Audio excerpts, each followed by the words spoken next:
ஏகனை போற்றி இணையாளும் ஈசனை போற்றி பிரபலத்தின் பொருள் தந்து தகப்பன் சுவாமி என்று பெயர் கொண்ட என் குருநாதா போற்றி கந்தாசன். எனவே எல்லோரும் சுகமாகவும் சந்தோஷமாகவும் இருக்கிறீர்களா? கண்டிப்பா இருப்பீங்க, இருக்கணும். எல்லாருமே மனசுக்கு நிம்மதியை வாழ கத்துக்கலாம். அதே வாழ்க்கையின் மிக அருமருந்து. நீங்க நம்ம சேனலுக்கு புதிய பார்வையாளராக இருக்கீங்க அப்படின்ற மாதிரி தான் கண்டிப்பா நம்ம சேனலுக்கு ஒரு சப்ஸ்கிரைப் பண்ணிக்கங்க. இன்றைய பதிவு வாஸ்துல அடிக்கணக்குகள் அப்படின்றத ஒன்று வச்சு நம்ம கட்டிட்டு இருக்கோம். ஒரு ரூம் எடுத்தோம் அப்படின்னா கிட்டத்தட்ட ஒரு 16 அடிக்கு 11 அடி, 26 அடிக்கு 27 அடி அப்படின்ற ஏதோ ஒரு அடிக்கணக்கு வச்சு நம்ம கட்டிட்டு இருக்கோம். ஹால்னா கொஞ்சம் பெருசா இருக்கணும் அப்படின்னா உள்ளுக்குள்ள உள்ள இருக்கக்கூடிய அளவு இன்னர் அப்படின்ற உள்ளளவும் அவுட்டர் அப்படின்னு சொல்லக்கூடிய வெளி அளவும் எல்லாம் வந்து அடிக்கணக்கில் வச்சு அடி பேஸ் அப்படின்றத வந்து வச்சு கட்டிட்டு இருக்கோம். இதுல இன்னொரு கணக்கு ஒன்று வரும் உள்ளுக்குள்ள, குழிக்கணக்கு அப்படின்னு சொல்லி ஒன்று கொண்டு வருவாங்க. இது எது நல்லது, எது கெடுதல், இல்லை எது வந்து ஏற்புடையது அப்படின்னு பார்த்தோம்னா, இந்த அடிக்கணக்கு அப்படின்னு சொல்லக்கூடியது இன்றைய காலகட்டத்தில் நவீன காலகட்டமாக வந்ததுதான் அடிக்கணக்கு அப்படின்றது. அதே மாதிரி வந்து இந்த குழிக்கணக்கு அப்படின்னு சொல்லக்கூடியது ஆயாதி குழிக்கணக்கு அப்படின்னு சொல்லுவாங்க. ஆயாதி குழிக்கணக்கு அப்படின்னா எல்லாத்தையுமே, அதாவது ஒரு கட்டடத்தினுடைய நீள அகலத்தை பெருக்கி அந்த பெருக்கி வந்த தொகையை ஒரு கணக்கு வச்சு அதை வகுத்து சொல்றது அப்படின்றது வந்து அது ஆயாதி குழிக்கணக்கு அப்படின்னு சொல்லுவாங்க. இதுதான் நமது பாரம்பரியம் அப்படின்னு சொல்லக்கூடிய ஒரு அளவு. இந்த ஆயாதி குழி கணக்குல ஒரு ஸ்டாண்டர்டான ஒரு அளவு இருக்கு. அந்த அளவை வந்து நம்ம கரெக்டா எடுத்து தான் நம்ம ஒவ்வொரு வீட்லையும் வைக்கணும். ஆனா நம்ம மக்கள் வந்து முன் மக்கள் என்ன செஞ்சிருக்காங்க அப்படின்னா, ஆதியில நம்ம பழங்கால ஆதி மக்கள் நம்மளுடைய பூர்வ குடிகள் என்ன பண்ணியிருக்காங்க, அவங்க காட்டிலையும் மேட்லையும் வாழ்ந்துட்டு இருந்தவங்க ஒரு குறிப்பிட்ட அளவுக்கு வந்து வசிப்பிடம் வேணும் அப்படின்ற மாதிரி இருந்தா ஒரு படல் கட்டியும் அல்லது மண் சுவர் கட்டியும் மேல கூரை வெஞ்சு ஒரு வீடு அமைச்சா அவங்க குடியிருந்திருக்காங்க. அது ஒரு குழுவா இருப்பாங்க இல்லையா? அந்த குழுக்குள்ள இருக்கிறவங்க வந்து ஒருத்தர் வீடு கட்டணும் அப்படின்னா இன்னொரு கூட இருக்கக்கூடிய ஒரு 4 பேர் உதவி பண்ணுவாங்க, அந்த வீடு உருவாகும். இன்னொருத்தர் வீடு கட்டும்போது இவங்கெல்லாம் போய் அவங்களுக்கு உதவி பண்ணும் பொழுது அந்த வீடுகள் உருவாயிட்டு இருந்தது. அது அப்படியே காலங்காலமா அப்படியே வந்துட்டு இருக்கும் பொழுது ஒரு அளவு ஒன்று வருது. இது வந்து ஒரு சரியான அளவு வச்சு கட்டலாம் அப்படின்றது. ஏன்னா மனிதனுடைய பரிணாமம் அப்படின்றது வந்து வளர வளர அறிவும் வளருது, ஆராய்ச்சியும் வளருது, அவனுக்கான ஒரு அடிப்படையும் வளருது, அதே மாதிரி அதில் ஒரு அறிவியலும் வளருது. அப்போ வந்து ஒவ்வொன்றா வளர்ந்துட்டு வரும்பொழுது ஒரு கணக்கு வைக்கிறாங்க. அந்த கணக்கில் வந்து எப்படி வைக்கிறது அப்படின்னா, ஒரு கைச்சான் வைக்கலாம், ஒரு முளை வைக்கலாம். சும்மா அதில் இப்படி ஒரு செவுறு கட்டுறது அப்படி ஒரு செவுறு கட்டுறதுங்கிறதெல்லாம் விடுத்து ஒரு மனிதனுடைய அளவுல ஏதோ அளவு எடுத்து வச்சு வீடு கட்டினா நல்லா இருக்கும்னு தோணுது. அப்ப அவங்களுக்கு என்ன பண்றாங்க அப்படின்னா, யார் வீடு கட்டுறாங்களோ அந்த வீட்டினுடைய எசமானன் அப்படின்னு சொல்லுவாங்க. அதாவது முழு மூல நூல்கள்ல முது நூல்கள்ல அந்த மாதிரியான ஒரு வார்த்தைகள் தான் வரும். இந்த எசமானனுடைய கால் அளவு அப்படின்னு சொல்லுவாங்க. அந்த கால் அளவுல தான் எடுத்து வச்சு வீடு கட்டிட்டு இருந்தாங்க. அப்படியே அவர் வந்து ஒரு ஸ்டெப் பை ஸ்டெப் நடந்து போயிட்டே இருப்பாரு. ஒரு 20 ஸ்டெப் 30 ஸ்டெப் நடந்தாருன்னா ஒரு நீளம், ஒரு 15 ஸ்டெப் 20 ஸ்டெப் நடந்தாருன்னா ஒரு அகலம், இந்த மாதிரியான அளவுகள்ல தான் வச்சு வீடு கட்டிட்டு வந்துட்டு இருந்தாங்க.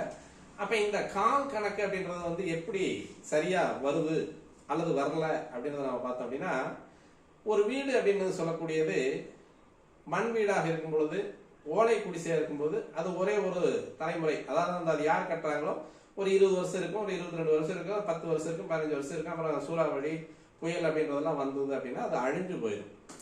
அப்போ ஒரு நாகரிகம் அப்படின்னு ஒன்று தோணுது. அந்த நாகரிகம் தோணும் போது அந்த வீட்டுக்கு லைஃப் வருது. அப்ப அந்த சிந்துச்சமவெளி நாகரிகம் அப்படியே ஒவ்வொரு நாகரிகமா அந்த ஆற்றுப்படுகை நாகரிகமா வரும்பொழுது கல்லுல கட்டுறாங்க. சுட்ட செங்கற்கள் கல்லுல கட்டிட்டு இருந்த, முதல்ல வந்து கல்லுல தான் கட்டிட்டு இருந்தாங்க, அதுக்கப்புறமா செங்கல்ல கட்டுறாங்க. இது அப்படியே படிப்படியா நாகரிக வளர்ச்சி வரும்பொழுது என்ன ஆகுது அப்படின்னா, ஒரு அளவு ஒன்று வைக்கணும் அப்படின்றது வந்து ஒரு யாரோ ஒருத்தருக்கு வந்து படிச்சுன்னு வரும். அப்ப அது எந்த அளவு அப்படின்றது எப்பவுமே அந்த அறிவு வளர வளர அறிவியலும் வளரும், கல்வியும் வரும். அப்ப அந்த கல்வியின் மூலமாக வரக்கூடிய ஒரு அறிவு அப்படின்றது வந்து அப்ப நம்ம தான் வசிக்கிறோம். அந்த வீட்டுக்குள்ள வந்து வசிக்கக்கூடியவர்கள் மனிதர்கள். அப்ப அந்த மனிதனுடைய ஒரு அளவுல ஏதோ ஒரு அளவு எடுத்து நம்ம வந்து ஒரு வீடு கட்டலாம் அப்படின்ற ஒரு நிலைப்பாட்டுக்கு வரும்பொழுது அப்ப வந்து பாத அளவுகள் வைக்கிறாங்க. அந்த பாத அளவுகள் வைக்கும்போது இந்த வீடு ஒரு தலைமுறை, 2 தலைமுறை, 3 தலைமுறை அப்படின்றது வந்து இப்ப கல்லுல கட்ட ஆரம்பிச்சிட்டாங்க, செங்கல்ல கட்ட ஆரம்பிச்சிட்டாங்க. அப்ப வந்து அந்த பாத அளவுகளை வைக்கும்போது யாருடைய பாத அளவில் கட்டுறோமோ அந்த நபருக்கு மட்டுமே அந்த வீடு வந்து சரியான வீடா அமையுது. மற்ற அவங்களுடைய வாரிசுக்கு வந்து அவருடைய உயரம் இன்னும் கூடுதலா இருக்கு, இன்னும் குறைஞ்சு இருக்கும். அப்போ வந்து அதை என்ன பண்ணுது அப்படின்னா அவருக்கு அந்த வீடு ஒத்து வர்றதில்லை.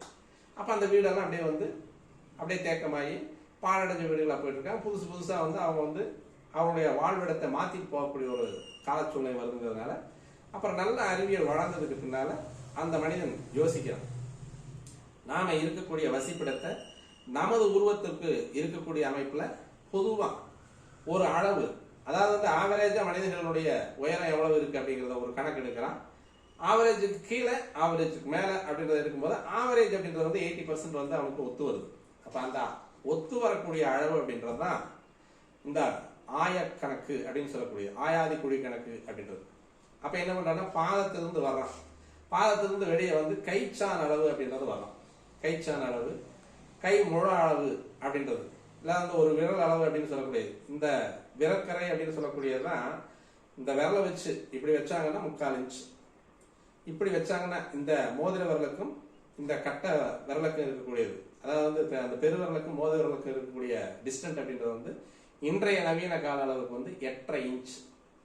அதே மாதிரி ஒரு மனிதனுடைய ஒரு முழம் அப்படின்னு சொல்லக்கூடியது வந்து 18 இன்ச்.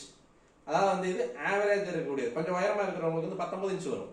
இந்த இடத்துல இருந்து பிடிச்சாங்க அப்படின்னா இந்த இடத்துல இருந்து இந்த பெருவிரல் பாம்பு விரல் வரைக்கும் பிடிச்சாங்க அப்படின்னா 18.5 இன்ச் வரும். இதெல்லாம் வந்து ஒரு அளவுக்கு வந்து அப்புறம் அவங்க கொண்டு வந்தாங்க. இந்த அளவுகள் வரும் பொழுதுதான் வீட்டு மனையும் ஆலய கட்டுமானமும் வருது. அப்ப அந்த ஆலய கட்டுமானம் வரும் பொழுது அந்த நகர் நாகரிகம் அப்படின்னு சொல்லக்கூடிய நகர்ப்புற நாகரிகம் வருது. நகர்ப்புற நாகரிகங்கள்ல வந்து வரிசையா வீடு கட்டுறது, ஒரு வீட்டுக்கு மேல இன்னொரு வீடு கட்டுறது அப்படிங்கும் போது ஸ்டாண்டர்டான அளவு அப்படின்றது வருது. அப்ப அந்த அளவு வரும்பொழுது அந்த கைச்சான் அளவு அப்படின்றது வருது. அப்ப அந்த கால் பாதத்திலிருந்து அப்படியே மாறி கைச்சான் அளவுக்கு வந்து நிற்குது. இப்ப இந்த கைச்சான் அளவுல வந்து ஒரு சான் வந்து 8.5 இன்ச் இன்றைய அளவுக்கு, அதாவது இன்றைக்கு புரியுற மாதிரி சொல்றதுனால அந்த 8.5 இன்ச் அப்படின்னு சொல்லிட்டு இருக்கேன். ஒரு சான் தான். இதுல 4 சான் அப்படின்றது வந்து வீட்டு மனைகளுக்கு வச்சு கட்டக்கூடிய அளவுகோலின் அளவு, அல்லது 2 முழம். 2 முழம் அப்படின்னு பார்த்தோம்னா கெஜம். இன்றைக்கு கெஜ கணக்குல தான் எல்லாமே அளந்துட்டு இருக்கோம். எது கிணறு வெட்டுறது இன்றைக்கு கெஜ கணக்குல தான். நம்மளாம் வந்து என்ஜினியர்ஸா வந்ததுனால இப்பவுமே கிட்டத்தட்ட ஒரு 30 வருஷத்துக்கு பின்னாலதான் வந்து இந்த என்ஜினியர்ஸோட அளவு வந்து ஸ்கொயர் ஃபீட்ல வந்திருக்கு. அதுக்கு முன்னால பூராமே கெஜ கணக்குல நம்ம கட்டி இருந்த கல்லுச்சவரு, எப்பவுமே கல்லுச்சவரு தான். அதாவது வந்து அந்த உடச்சு போட்ட அந்த கிணத்துக்கள்ல தான் பெரிய பெரிய வீடுகள்லாம் கட்டுவாங்க. அதே மாதிரி கல்லு தூண் முன்னால வச்சிருப்பாங்க. வீட்டை வந்து பச்சை செங்கல் அறுத்து வீடு கட்டிட்டு அதை பூசி முடிச்சுட்டு முன்னால வந்து ஒரு 4 கல்லு தூண் வச்சு முன்னால வந்து முன் பந்தல் போடுவாங்க. அதுலயே வந்து இந்த மாதிரி கோப்பு மாதிரி பந்தல் போட்டு அந்த விவசாய பொருள்கள் தேவைப்படக்கூடிய பொருள்கள், மாட்டுக்கு தேவையான தீவனங்கள், நம்ம மனிதனுக்கு தேவையான உணவுப் பொருள்கள் எல்லாம் வந்து அந்த இடத்துல ஸ்டாக் பண்றது உண்டு. வீட்டுக்குள்ளேயே வந்து இந்த அட்டாளி அப்படின்னு சொல்லுவாங்க, அதுல அது மேல போட்டுட்டு பரன் அப்படின்னு சொல்லக்கூடிய பரன் மேல வந்து ஸ்டாக் பண்றது உண்டு. இந்த மாதிரி வந்து அளவுகளில் வந்து ஒரு ஸ்டாண்டர்ட் பண்ணக்கூடிய ஒரு வரையறையை தான் கொண்டு வந்தது தான் இந்த ஆயாதி குழி கணக்கு. அப்ப அந்த ஆயாதி குழி கணக்குனா எவ்வளவு, அது வந்து சரிதானா அப்படின்னா முற்றிலும் சரியான அளவு அது ஒண்ணுதான். அப்புறம் இன்ச்சு கணக்கு வந்து அப்படின்னு பார்த்தோம்னா கிட்டத்தட்ட ஒரு 375 வருஷத்துக்கு முன்னால நம்மள ஆடுறதுக்கு வந்தாங்க இல்லையா இந்த பிரிட்டிஷார், அவங்களுடைய நாகரிகத்துல வந்ததுதான் இன்றைய இன்ச்சு கணக்கு அப்படின்றது. இன்னும் சொல்ல போனா அடிக்கணக்குகள் வந்து 16 அடி வைக்கிறதுக்குன்னு ஒரு கன்ஃபர்மேஷன் கிடையாது. இது இப்படி வச்சா தான் இது கன்ஃபர்மேஷனா வரும், இது 17 அடிக்குள்ள இருந்தா தான் கன்ஃபர்மேஷனா வரும் அப்படிங்கிறது வந்து எல்லாம் கிடையாது. 16 அடி அப்படின்றது வந்து 17 அடி 17 அடி 18 அடி அப்படிங்கிறது வந்து மனை அடிக்கணக்குல வர்றதில்லை. இப்ப வந்து அடிக்கணக்குல தான் அது வருது. இது இப்படி வச்சா நல்லா இருக்கும் அப்படின்னு ஒரு ஸ்டாண்டர்டான ஒரு அளவா வந்து வச்சது.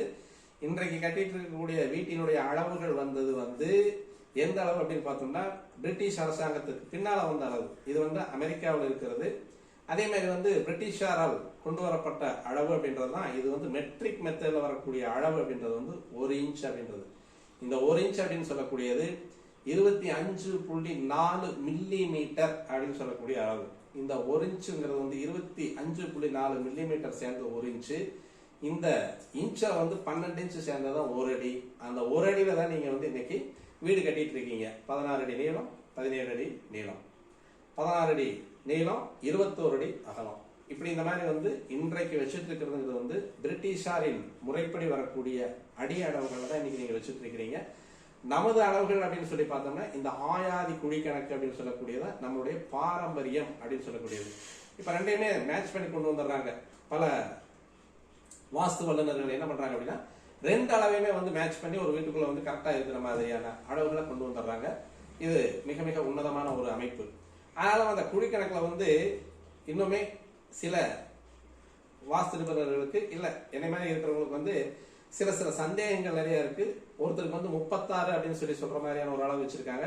ஒருத்தர் வந்து 34 அப்படின்னு சொல்ற மாதிரியான அளவு வச்சிருக்காங்க. நீங்க எங்கேயும் போய் சந்தேகம் பண்ணுங்கிற அவசியம் இல்லை. நீங்க ரொம்பவும் குழப்பிக்கணுங்கிற அவசியம் இல்லை. இது 34 அப்படின்றதான் சரியான அளவு. அது எங்க வருது அப்படின்னு பார்த்தோம் அப்படின்னா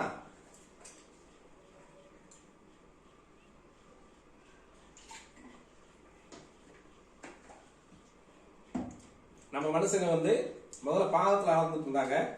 அதற்கப்புறமா வந்து கையில் அளக்க ஆரம்பிச்சிட்டாங்க. இந்த கையில் அளக்க ஆரம்பிச்சதுதான் வந்து ஒரு சான் அளவு அப்படின்றது வந்து இன்றைய கால அளவுக்கு வந்து நவீன முறை அப்படின்றது வந்து 8.5 இன்ச். இது வந்து ஆயாதி நம்மளுடைய மூல கணக்கு.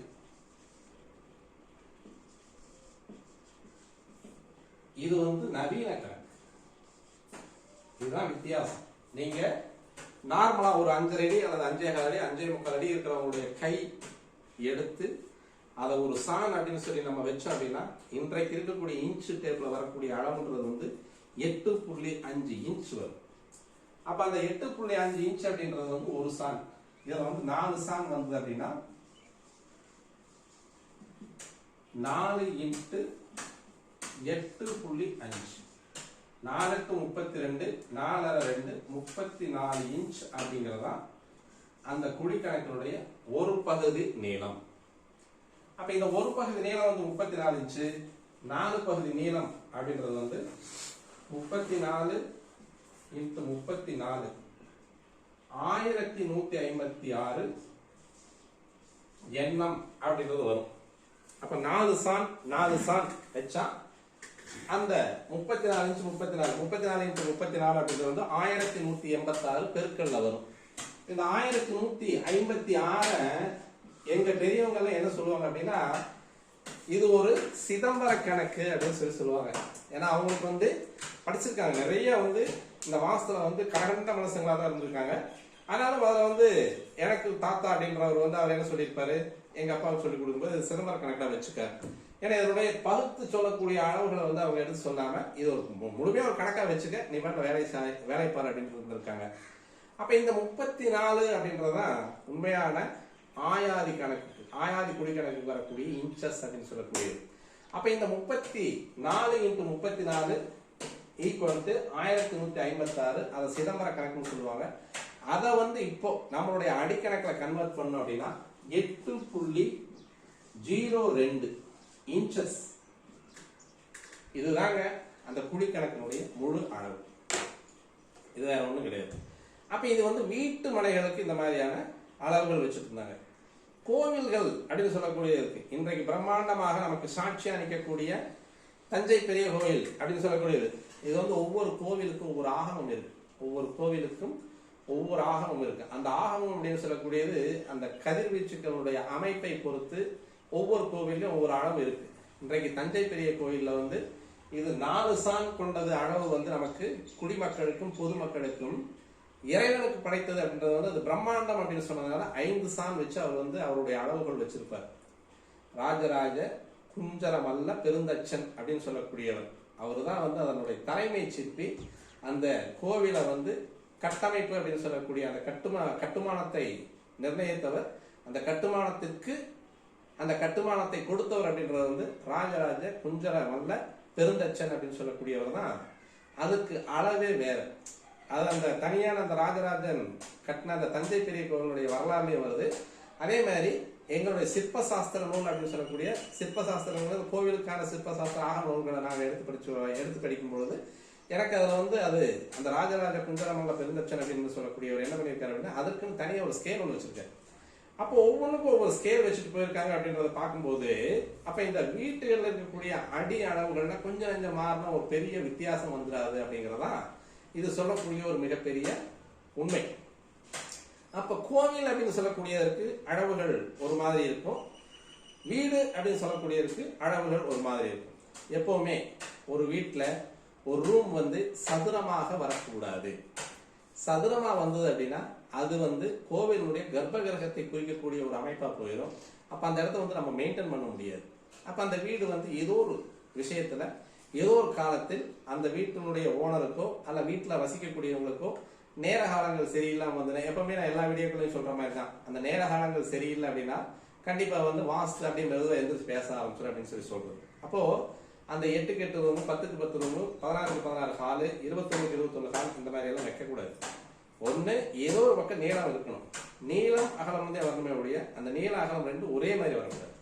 அப்ப அந்த நீளம் அகலம் ரெண்டும் ஒரே மாதிரி வந்தது அப்படின்னா கண்டிப்பா வந்து அது மாறி போயிடும். அது வந்து அது அதனுடைய போக்கே வேற மாதிரி இருக்கும். இப்போ ஒரு கோவில்ல வந்து 8க்கு 8 உள்ளுக்குள்ள வச்சிருக்காங்க கர்ப்பகிரகம் அப்படின்னா அந்த 8க்கு 8க்கு அடுத்து வரக்கூடிய கர்ப்பகிரகம்ன்றது வந்து தலை, அங்க வந்து ஒரு 8க்கு 8 வச்சிருக்காங்க அப்படின்னா அடுத்து வரக்கூடிய அர்த்த மண்டபம் அப்படின்றதுதான் கழுத்து. இந்த கழுத்து வந்து 4 அடி இருக்கணும்.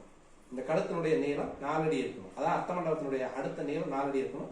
அடுத்து வந்து இந்த தோள்பட்டத்தான் மகா மண்டபமா பெருகி வரும். இந்த மகா மண்டபமா பெருகி வரக்கூடியது வந்து இதிலிருந்து ஒரு மடங்கு இந்த பக்கம், இதிலிருந்து ஒரு மடங்கு இந்த பக்கம். அப்ப வந்து இங்க 8 அடி வச்சிருக்காங்க அப்படின்னா இங்கிருந்து 16 அடி இந்த பக்கமும் 16 அடி இந்த பக்கமும். ஒரு மனிதனுடைய உருவம் தான் கோவில். அது மனிதனை வந்து படுக்கையா கிடக்க வச்சோம் அப்படின்னா இந்த கிடக்கையா படுக்க வச்சிருக்கக்கூடிய மனிதனுடைய உருவம் தான் கோவில். அப்ப தலை வந்து கர்ப்பகிரகமா வரும், கழுத்து வந்து அந்தரதாரம் அப்படின்னு சொல்லுவாங்க, அர்த்த மண்டபம் அப்படின்னு சொல்லக்கூடியதான் கழுத்து. அதற்கடுத்து வந்து வெறி வாங்கி வரக்கூடியது அப்படின்னு சொல்லக்கூடியது மகாமண்டபம். இந்த மகாமண்டபம் அப்படின்னு சொல்லக்கூடியது இந்த பகுதியிலிருந்து இந்த பக்கமா அதிகமாகும், இந்த பகுதியிலிருந்து இந்த பக்கம் அதிகமாகும். 1 மடங்குக்கு 2 மடங்கு, 1 மடங்குக்கு 2 மடங்கு. இதே மாதிரி இது 1 மடங்கு அப்படின்னா இந்த மகாமண்டபம் அப்படின்னு சொல்லக்கூடியது 1, 3, 5, 7 இப்படி பெருகிட்டே போயிட்டு அந்த மனிதனுடைய நாபி கமலம் அப்படின்னு சொல்லக்கூடியதான் கொடிக்கம்பம். அந்த இடத்துல தான் கொடிக்கம்பம் வரும். அந்த முக்கியமான அந்த கோவிலுடைய அனைத்து கதிர்குவிப்புமே அத்தனை மந்திர உச்சாரணங்களும் அந்த கொடிக்கம்பத்தின் பக்கமாக அந்த புஜஸ்தம்பம் அப்படின்னு சொல்லுவாங்க. அந்த இடத்துல தான் கொண்டு போய் நிறுத்துவாங்க. அடுத்து கர்ப்பகிரகம். இது 2 தான் ஒரு கோவில்ல வந்து முக்கியமான இடம். அதற்கடுத்து அப்படியே தள்ளி போனோம் அப்படின்னா முன்னால இருக்கக்கூடிய ராஜ கோபுரம் அப்படின்னு சொல்லுவோம். ராஜநிலை கோபுரம்ன்றதான் அந்த தலைவாயில் இருக்கக்கூடியது மட்டும்தான் கோபுரம். அதுதான் வந்து அந்த கால் பாதம் கடைசியில மனிதனுடைய பாதம் இருக்கு இல்லையா, அந்த பாதம் தான் கோபுரமா நிற்கும். அதான் ராஜராஜ சோழனுடைய கோவில்ல முன்னால் இருக்கக்கூடியது ராஜ கோபுரத்தின் வழியாக வருவதற்கு சொல்லுவாங்க இல்லையா, அதான் பெருவாயில் அப்படின்னு சொல்லக்கூடியது ராஜகோபுரம். ராஜகோபுரத்துக்கு அடுத்து வரக்கூடியது இந்த பாதத்தை தாண்டி வரக்கூடிய ராஜகோபுரத்திற்கும் அந்த கொடிக்கம்பத்துக்கும் இருக்கக்கூடிய நிலம் தான் அந்த கால் கொடிக்கம்பம் தான் நாபிக்கமலம். நாபிக்கமலத்துக்கு வரக்கூடியது வந்து பெருமண்டபம். பெருமண்டபத்துக்கு அடுத்து வரக்கூடியது அந்தரதாரம். அந்தரதாரத்துக்கு அடுத்து வரக்கூடியது கர்ப்பகிரகம். இந்த கர்ப்பகிரகத்துக்கு மேல இருக்கக்கூடிய அமைப்புக்கு பேர் வந்து கோபுரம் அல்ல, அதற்கு பேர் விமானம். இதுதான் கோயிலுடைய அமைப்பு. அப்ப இந்த கோவில்ல வந்து அளவுகள் வேற, அதற்கான ஆகமங்கள் வேற. ஒவ்வொரு கோவிலுக்கும் ஒவ்வொரு ஆகமம். ஆகமம் அப்படின்னு சொல்லக்கூடிய அந்த கோவில்ல இருக்கக்கூடிய முறைப்பாடு. அதே மாதிரி இந்த வீட்டுல இருக்கக்கூடிய முறைப்பாட்டுக்கு வந்து இந்த 8.2 இன்ச் அப்படின்றதான் ஒரு குழி கணக்குக்கு வரக்கூடிய ஒரு அளவு. அப்ப இதுதான் வந்து சரியான அளவு. அப்ப இந்த 34க்கு 34 அப்படின்னு சொல்லக்கூடிய 1156 சிதம்பர கணக்கு அப்படின்றது இன்னும் ஒரு 20 வருஷம் 25 வருஷத்துக்கு முன்னால வந்து வீடுகள்லாம் வந்து இப்படி கோப்பு போட்டு வீடு கட்டிட்டு இருப்பாங்க. மஞ்சி கோப்பு, இந்த கோப்பு இந்த 30 வருஷத்துக்கு முன்னால இருந்த ஒரு 100 வருஷம் 150 வருஷம் 200 வருஷத்துக்கு முன்னாடி எல்லாம் அந்த மஞ்சி கோப்பு தான் இருந்தது. அந்த பிரமிடு போட்ட மாதிரி 2 பக்கம் மஞ்சி இறக்கி இந்த பக்கம் இங்கதான் முழுமையான அந்த குடிக்கணக்கெல்லாம் தெளிவா வச்சு கட்டிட்டு இருந்தாங்க. இங்கதான் வந்து வாஸ்து முழுமையா பேசு. இந்த இடத்துல தான் வந்து வாஸ்துகள் வந்து மிக மிக மிக மிக தெளிவா இருந்தது. அப்பதான் வந்து அந்த அங்கன கணக்கு அப்படின்னு சொல்லுவாங்க. அங்கன கணக்கு அப்படின்னு சொல்லக்கூடியது ஒரு அங்கனன்றது வந்து 6 அடி. அந்த 6 அடிங்கிறது வந்து ஒரு அங்கனம். அப்போ அந்த வாஸ்துல வந்து அதாவது அந்த மனையில வந்து வைக்கக்கூடிய அடி அளவு அப்படின்றது வந்து குறைந்தபட்ச அளவுன்றது வந்து 6 அடி. அது கீழே வைக்க மாட்டாங்க. அது கீழே 5 அடியோ 4 அடியோ 3 அடியோ 2 அடியோ அது வந்து அளவுக்கு வராது. அப்ப அந்த அளவு அப்படின்னு சொல்லக்கூடியது ஒரு அங்கனம் அப்படின்றது வந்து 6 அடி. அதுல வந்து 1, 3, 5, 7 அங்கனத்துக்கு ஒருத்தர் வீடு கட்டியிருந்தாலும் மிகப்பெரிய மிராசர் அவர். ஒரு ஊருக்குள்ள வந்து 7 அங்கனத்துக்கு வந்து ஒரு வீடு கட்டியிருந்தா அவர் மிகப்பெரிய மிராசர். ஏழங்கிறதுக்கு 2 கோப்பு போட்டு வீடு கட்டியிருந்தாருன்னா அவர் மிகப்பெரிய விலாசம். அதே மாதிரி வந்து இந்த தொட்டிக்கட்டு வீடு அப்படின்னு சொல்லுவாங்க. மாடம் வைத்து கட்டுவது அப்படின்றது 4 பக்கம் திண்ணை இருக்கும், 4 பக்கம் ரூம் இருக்கும், 4 பக்கம் வெளியே வந்து பெரிய ஒரு திண்ணை மாதிரி ஒரு எல்லா மக்களும் கூடுற மாதிரி ஒரு வீடு இருக்கிறது வந்து இதுதான் முதல் தரமான வாஸ்துல இருக்கக்கூடிய வீடு அப்படின்றது வந்து தொட்டிக்கட்டு வீடு அப்படின்னு சொல்லக்கூடிய முற்றம் வைத்து கட்டக்கூடிய வீடு. 4 பக்கம் இருக்கக்கூடிய மழை தண்ணி வந்து ஒரு இடத்துல விழுந்து அதை அப்படியே வெளியே போகக்கூடிய அமைப்பில் இருக்கக்கூடிய வீடு மட்டும்தான் முதல் தரமான வாஸ்து வீடு. அப்ப ஆயாதி குழி கணக்கு அப்படின்னு சொல்லக்கூடியதற்கு தெளிவான சந்தேகம் இல்லாத அளவு அப்படின்னு சொல்லக்கூடியது 34க்கு 34 தான். இன்றைக்கும் வந்து கல்லுச்சவுறு நம்ம இன்னைக்கு வந்து கிராம பகுதிகளில் அல்லது வந்து கால போஸ்ட் போடாத வீடுகளில் வந்து நம்ம கட்டக்கூடிய செவறுகளில் இன்றைக்கும் நடைமுறையில் இருக்கக்கூடிய அளவு முறை அப்படின்றது வந்து கெஜ கணக்கு தான். கெஜம் அப்படின்னு சொல்லக்கூடியது 2 முழம். இது வந்து ஒரு சான். ஒரு முழம் அப்படின்றதுக்கு 18 இன்ச் வரும்.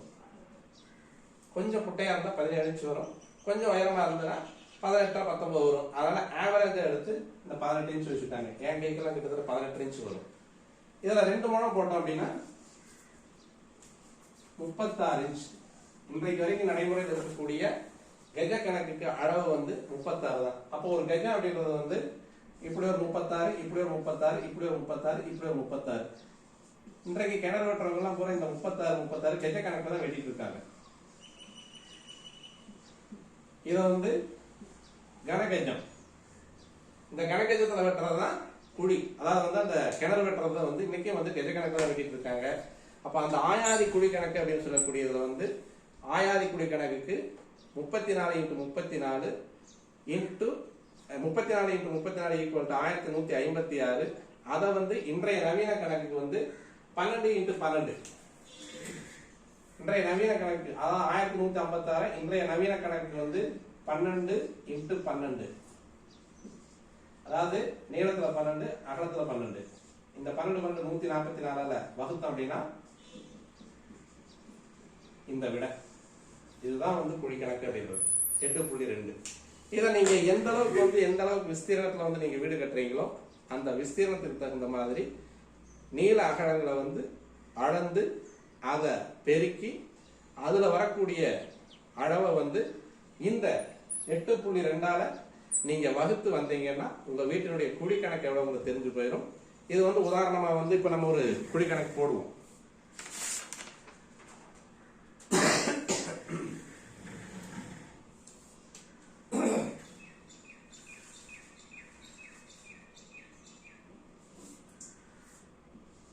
ஒரு 30.25 நீளமா வச்சுக்கலாம்.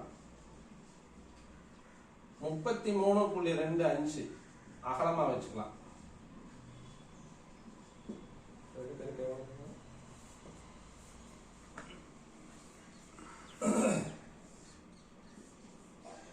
அதாவது ஒரு நீளம் வந்து 30.25 அடி. இந்த நீளம் அப்படின்றது வந்து 33.25, அதாவது வந்து 30 அடி, இது 33 அடி. இந்த 4 கோடும் இது 30.25, இது 33.25, இது வந்து 30.25, இது 33.25. அவ்வளவுதான். இதையும் பெருக்கணும்னா சரி.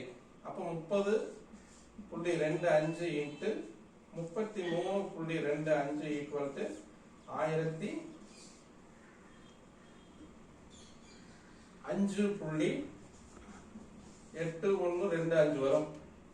அப்ப 1005.8125 இத புள்ளிக்கு பின்னால வந்து 5க்கு மேல போச்சுன்னா ஒன்ன சேர்த்து தூக்கி போட்டு 1006 போட்டுக்கலாம். 1006 சதுர அடி. இந்த 1006 சதுர அடிய டிவைடட் பை 8.02 வகுத்தோம் அப்படின்னா கிட்டத்தட்ட வந்து 175 குழி வரும். 120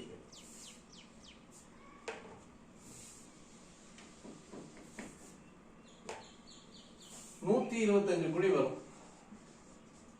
இது வந்து முதன்மையான குழி கணக்குள்ள வீடு.